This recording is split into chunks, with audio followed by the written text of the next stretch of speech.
नमस्कार दोस्तों, स्वागत है आपका जैन इन्वेस्टर्स यूट्यूब चैनल में। आज हम एक ऐसी कंपनी का स्टॉक देखने वाले हैं जो मुख्य रूप से माल या गुड्स के डोमेस्टिक ट्रांसपोर्टेशन में काम करने वाली कंपनी है दोस्तों। इसके स्टॉक ने बीते एक साल में अपने शेयर होल्डर्स के पैसों को 2 गुना से भी ज्यादा कर दिया है। ये स्टॉक 130% के रिटर्न के साथ एक मल्टीबैगर स्टॉक के रूप में सामने आया है। पिछले 6 महीने की बात करें तो इस शेयर ने लगभग 54% और पिछले 3 महीनों में इस स्टॉक ने 48% का रिटर्न दिया है। एक साल पहले इस कंपनी के शेयर की जो कीमत थी वो 274 रुपए थी, अब बढ़कर 630 रुपए हो चुकी है। हालांकि इसका 52 वीक का जो हाई है या हाई लेवल है वो 692 रुपए है और ये शेयर अपने 52 वीक हाई लेवल से लगभग 10% नीचे आ चुका है। तो चलिए, आज हम बात करने वाले हैं VRL logistics company limited company के शेयर के बारे में। आज हम देखेंगे कंपनी के बिजनेस के बारे में, कंपनी के पास परफॉर्मेंस के बारे में, फाइनेंशियल्स के बारे में, कंपनी के स्ट्रॉन्ग पॉइंट्स और नेगेटिव पॉइंट्स पर भी हम नजर डालेंगे, कंपनी के फ्यूचर एक्सपेंशन प्लान्स पर के बारे में बात करेंगे, साथ ही क्वार्टरली रिजल्ट्स पर नजर डालेंगे और उसके साथ साथ देखेंगे कि शेयर की टारगेट प्राइस कहाँ पर सेट होती है। तो आइए शुरू करते हैं आज का वीडियो। सबसे पहले कंपनी का बिजनेस पर एक नजर डाल लेंगे दोस्तों।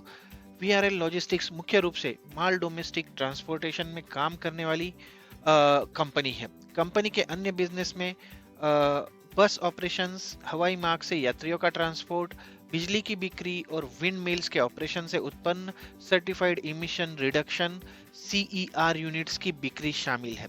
कंपनी के ऑपरेशंस विभिन्न शाखाओं या ब्रांचेस और ट्रांसशिपमेंट हब के माध्यम से पूरे देश में फैले हुए हैं।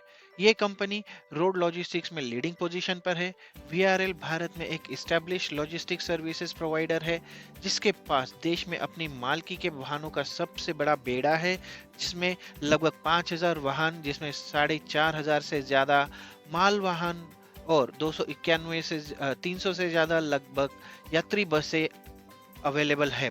और कंपनी के बिजनेस सेगमेंट्स की बात करें तो कंपनी के बिजनेस को 5 सेगमेंट्स में डिवाइड किया जा सकता है। इसमें सबसे पहला सेगमेंट आएगा दोस्तों गुड्स ट्रांसपोर्ट या माल परिवहन। जनरल पार्सल वीआरएल के व्यवसाय का मूल है और इसमें देश भर में अलग अलग साइज और वजन की कंसाइनमेंट्स मूवमेंट की अखिल भारतीय आवाजाही शामिल है। वीआरएल भारत के सभी प्रमुख शहरों और कस्बों को कवर करता है और 22 राज्य और 4 केंद्र शासित प्रदेशों में अपनी ट्रांसपोर्टेशन सर्विसेज प्रोवाइड करता है। वीआरएल के भारत के 553 गांवों और शहरों में अपने विशेष कार्यालय है। इस डिवीजन में ऑपरेशंस को 875 शाखाओं और ब्रांचेस और फ्रेंचाइजी के नेटवर्क के माध्यम से कंडक्ट किया जाता है। सेकंड सेगमेंट जो है वो बस ऑपरेशंस या बस संचालन है। वीआरएल प्राइवेट क्षेत्र के खिलाड़ियों के बीच इंडियन पैसेंजर ट्रैवल इंडस्ट्री में सबसे आगे चलने वालों में से एक है। ये ऑपरेशंस विजयानंद ट्रैवल्स के नाम से चलाए जाते हैं, जिसमें 291 से अधिक लग्जरी बसेस और कोचेस के साथ साथ लगभग 100 डेस्टिनेशन को जोड़ने वाले 350 से अधिक रूट शामिल हैं। ये कर्नाटक के प्राइवेट पैसेंजर ट्रैवल इंडस्ट्री में मार्केट लीडर है। कंपनी के बेड़े में हर कस्टमर की जेब की पसंद को पूरा करने के लिए वोल्वो, इसुजू, अशोक लेलैंड आदि जैसे कई प्रकार के वाहनों की रेंज शामिल है। अब नजर डालेंगे तीसरे बिजनेस सेगमेंट पर। इसके अंडर आता है सेल ऑफ पावर या फिर बिजली की सेल। कंपनी के पास अभी 32 वाइन मिल्स है जो गडाग में सिचुएटेड है और 40 मेगावाट की कैपेसिटी रखती है। साथ ही कंपनी ने Hubli electricity supply company limited के साथ 20 साल का पावर परचेस एग्रीमेंट भी किया है। अगर फोर्थ सेगमेंट पर नजर डालें तो एयर चार्टर है। 2008 में वीआरएल लॉजिस्टिक्स लिमिटेड ने हवाई उद्योग द्वारा यात्रियों के ट्रांसपोर्ट में प्रवेश किया। वीआरएल ने हवाई उद्योग द्वारा यात्रियों के ट्रांसपोर्ट में प्रवेश करने और वीवीआईपी और वीआईपी और कॉरपोरेट भारत की सेवा करने का निर्णय लिया। कंपनी के पास 2 प्रमुख जेट विमान हैं। ये कॉरपोरेट क्षेत्र, अवकाश और पर्यटन क्षेत्र, इवेंट मैनेजमेंट, एडवर्टाइजमेंट एजेंसियों और वीआईपी उड़ानों के आधार पर यात्रियों के ट्रांसपोर्ट के लिए जेट विमान प्रोवाइड करता है। पांचवा और अंतिम सेगमेंट है वीआरएल आउटडोर। वीआरएल ब्रांडिंग के लिए अपने वाहनों के उपयोग की अनुमति देता है। प्रतिष्ठित कॉरपोरेट ने कंपनियों के साथ टाई अप किया है और इनमें Mahindra and Mahindra, Bosch, Maruti, Michelin, Hindustan petroleum, United India insurance, national India insurance आदि जैसी कंपनियां शामिल हैं। कंपनी के क्लाइंटेल बेस की बात करें तो कंपनी के पास कॉर्पोरेट, एसएमई और व्यापारियों का विविध क्लाइंटेल बेस है जो बिजनेस टू बिजनेस सेवाओं पर ध्यान केंद्रित करता है, फोकस करता है। अगर ग्राहकों और शीर्ष 10 ग्राहकों को मिलकर गुड्स ट्रांसपोर्ट बिजनेस के रेवेन्यू में की बात करें तो ये सिर्फ 1% और 3% का योगदान देती है कंपनी।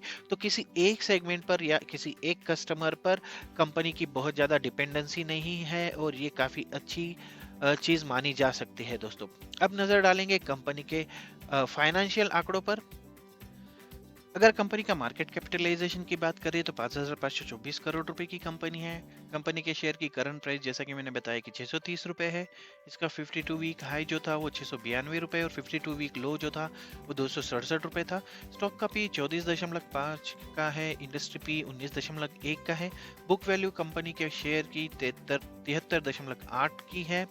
और इसके साथ साथ आरओई की बात करें तो 25.6% का आरओई दिखा रही है कंपनी पिछले एक साल में। इसके साथ साथ अगर देखें तो प्रॉफिट ग्रोथ पिछले एक साल का 259% रहा है।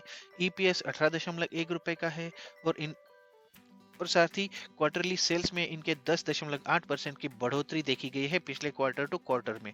उसके साथ अगर क्वार्टरली प्रॉफिट की बात करें तो 51.2% की क्वार्टरली प्रॉफिट में वृद्धि देखी गई है। पिछले 3 साल का इनका प्रॉफिट जो रहा है वो 20.2% से बढ़ा है। प्रॉफिट वेरिएंस जो 5 साल के लिए रहा है वो लगभग 18% का दिखा रहा है। रिटर्न ऑन इक्विटी पिछले 3 साल के लिए 16% और पिछले 5 साल के लिए भी 16% का रहा है, जो कि काफी अच्छे आंकड़े माने जाएंगे। पिछले 3 महीनों का अगर इसके स्टॉक का रिटर्न देखा जाए तो लगभग 40% का है और 6 महीने का लगभग 43% का। पिछले एक साल का रिटर्न 126%। सेल्स ग्रोथ अगर देखें दोस्तों तो पिछले एक साल की लगभग 36% की, 3 साल की लगभग 4.5% की और 5 साल की लगभग 6% की है। और पिछले 3 सालों का इसका रिटर्न जो है वो 30% के करीब रहा है। अब नजर डालेंगे कंपनी के क्वार्टरली मार्च 2022 के रिजल्ट पर। यहाँ पर अगर आप देखें तो सबसे पहले हम क्वार्टरली रिजल्ट की बात कर लेते हैं। Q4 21 में जहां कंपनी का टोटल रेवेन्यू 60,302 लाख था। यहाँ पर मैं बताऊंगा कि ये सारे आंकड़े लैक्स में हैं। तो जो कंपनी का जो टोटल इनकम था वो लगभग 603 करोड़ रुपए था, जो Q3 FY22 में बढ़कर लगभग 683 करोड़ रुपए हो गया और Q4 में ये हो गया 671 करोड़। अगर डायरेक्टली प्रॉफिट की बात कर ले, प्रॉफिट आफ्टर टैक्स के दोस्तों, तो 337 करोड़ का प्रॉफिट हुआ था कंपनी को पिछले साल सेम तिमाही में, जो बढ़कर अब हो गया 56 करोड़ रुपए। पिछले तिमाही में इनका प्रॉफिट 60 करोड़ रुपए से ज्यादा का रहा था। अगर ईयरली कंपेयर कर ले दोस्तों FY20 और FY21 में, तो लगभग 1775 करोड़ रुपए का इनका इनकम था पिछले पूरे साल में 2021 के वित्त वर्ष में। वही 2022 के वित्त वर्ष में ये बढ़कर 2410 करोड़ रुपए का हो गया। अगर प्रॉफिट की बात कर ले यहाँ पर तो 45 करोड़ रुपए का प्रॉफिट हुआ था कंपनी को पिछले वित्त वर्ष में, वही ये बढ़कर हो चुका है 160 करोड़ रुपए। तो काफी शानदार आंकड़े यहाँ पर दिखा रही है कंपनी दोस्तों, प्रॉफिट में और क्वार्टरली और ईयर ऑन ईयर बेसिस पे। अब नजर डालेंगे कंपनी के फाइनेंशियल नंबर्स पर, जो कंसोलिडेटेड फाइनेंशियल नंबर्स है। यहाँ पर मेनली हम देखेंगे कि कंपनी का जो रेवेन्यू है वो कितना और कैसे बढ़ रहा है। अगर देखें तो FY 2018 से ये सारे आंकड़े अगेन मैं बता दूं कि ये लैक्स में है, तो मैं इनको कन्वर्ट कर रहा हूँ करोड़ में। तो 1936 करोड़ रुपए कंपनी का टोटल रेवेन्यू था।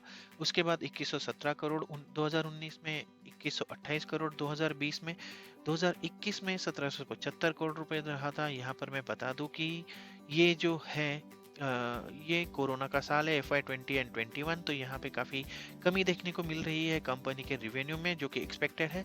लेकिन जब से कोरोना की वापसी हुई है, कोरोना जब से ख़त्म हो रहा है, ऑलमोस्ट ख़त्म हो रहा है, तो इस साल अगर देखें FY 2022 में कंपनी का जो टोटल इनकम या रेवेन्यू रहा है वो 2410 करोड़ रुपए रहा है और 36% की बढ़ोतरी यहाँ पर देखी गई है।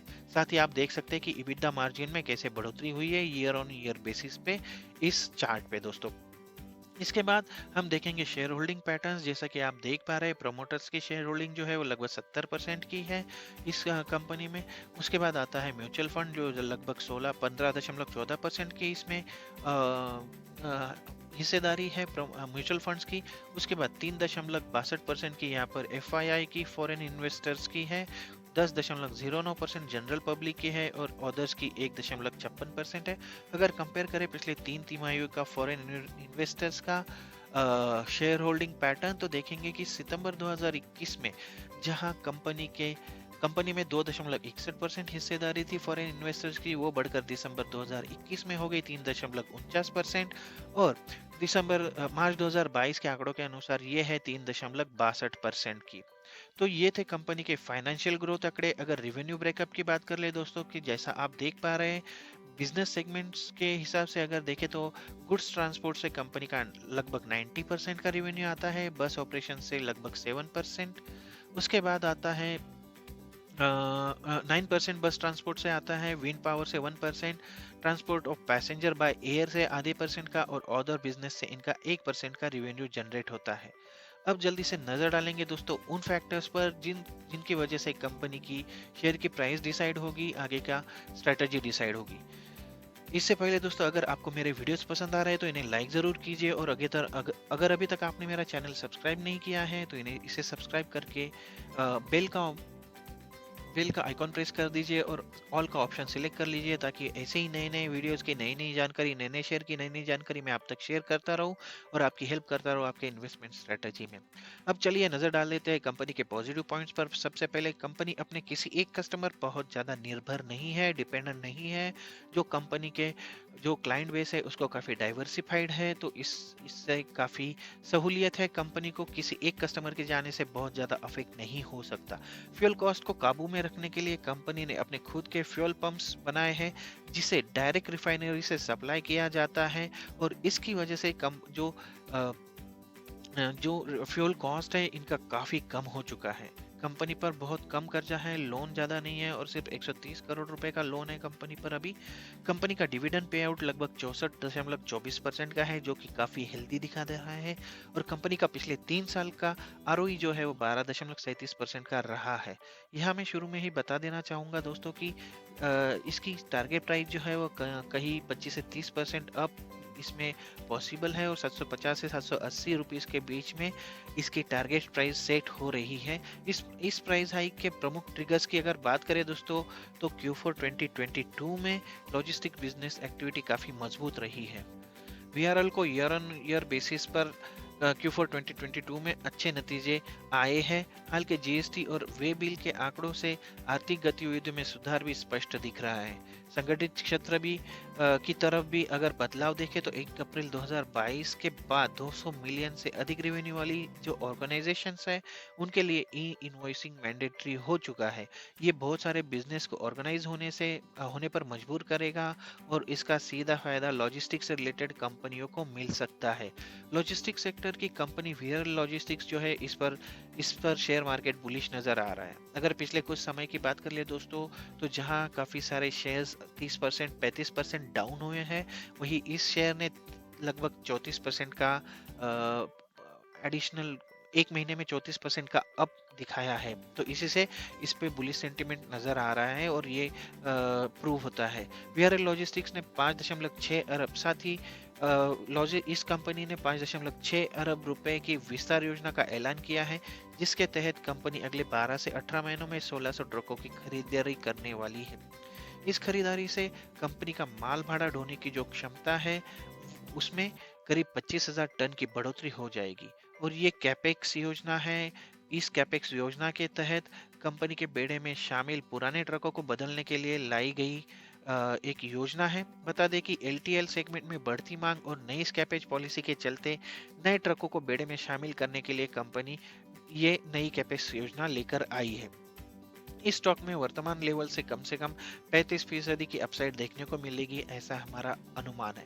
पिछले एक साल की अवधि में ये स्टॉक 125% भागा है, जबकि 2022 में अब तक ये शेयर 33% का रिटर्न दे चुका है। अपनी इस क्षमता विस्तार के चलते वीआरएल लॉजिस्टिक्स के बाजार में उपलब्ध ग्रोथ के मौकों को बेहतरी तरीके से उसका फायदा उठा सकती है।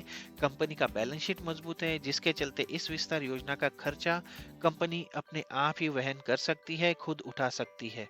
इसलिए कंपनी को सिर्फ 3-3.5 अरब रुपए का अतिरिक्त जरूरत होती, जो कंपनी पर कोई बड़ा बोझ नहीं बनेगा। अगर इसके निगेटिव पॉइंट्स की बात कर ले तो सिर्फ एक ही निगेटिव पॉइंट्स मुझे नजर आ रहा है, जो इसके पिछले 5 साल का सेल्स ग्रोथ का आंकड़ा है वो है 5.83%, जो कि इंडस्ट्री लेवल से काफी कम है। तो ओवरऑल दोस्तों दमदार outlook, strong performance, aggressive future plans, overall हालात और बीते एक साल में इतने शानदार रिटर्न के बाद इस कंपनी के शेयर पर बुलिश सेंटिमेंट अभी भी जारी रहने की उम्मीद है और लॉन्ग टर्म पर्सपेक्टिव से इस शेयर में पैसा लगाया जा सकता है। अगर आपके मन में इस स्टॉक को लेकर कोई भी सवाल है तो कमेंट बॉक्स में बताइए, मैं ज़रूर आपके सवालों के जवाब देने की कोशिश करूंगा। आशा करता हूँ मेरा ये वीडियो आपको हेल्प करेगा, आपको पसंद आएगा और आपकी हेल्प करेगा आगे की स्ट्रेटेजी डिसाइड करने के लिए। तो आज के वीडियो में बस इतना ही। मिलते हैं अगले वीडियो में एक नए शेयर के साथ, एक नई जानकारी के साथ। तब तक के लिए नमस्कार दोस्तों।